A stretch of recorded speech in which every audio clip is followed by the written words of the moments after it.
కర్లెస్ అయితే వేసి దాదాపు 3 days అయితే అయిపోయిందన్నమాట కైల్లో చల్లేసి. సో ఇవి ఏ విధంగా ఉన్నాయి ఏంటి అనేది కూడా మనం వెళ్ళేసి చూద్దాం. ఈ తెలంగాణ మసూర అనేది ఈ ఆర్ఎన్ఆర్లు అని కూడా అంటారనమాట. సో వీటిని 3 days మనం కైల్లో చల్లేసి ఉన్నాం కాబట్టి సో నీళ్ళు ఏమాత్రం ఉన్నాయి ఏంటంటే ఒకసారి మనం అయితే వెళ్ళి చూసేస్తే టెన్షన్ లేకుండా కూడా పోతుంది అనమాట. సో దానికైతే మనం అయితే కైలోకి అయితే వచ్చేసాం.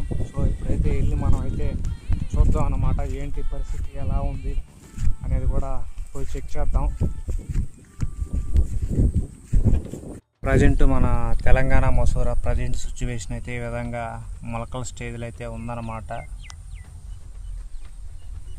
సో ఇప్పుడే మనం కొద్దిగా జాగ్రత్తలు అనేది కానీ తీసుకుంటే మనకి ఫ్యూచర్కి ఇబ్బంది లేకుండా అయితే వచ్చేస్తుంది అనమాట. సో ఇలాంటి టైంలోనే మనం తగు జాగ్రత్తలు తీసుకొని నీళ్ళు సరైన టైంకి కానీ తీయగలిగితే మనకైతే మంచి రిజల్ట్ అయితే వస్తుందైతే అనిపిస్తుంది అనమాట. సో ఇది మన తెలంగాణ మసూర యొక్క స్టేటస్. అందరికీ జై జవాన్ జై కిసాన్. మీ రైతు బిడ్డ శిరీష్.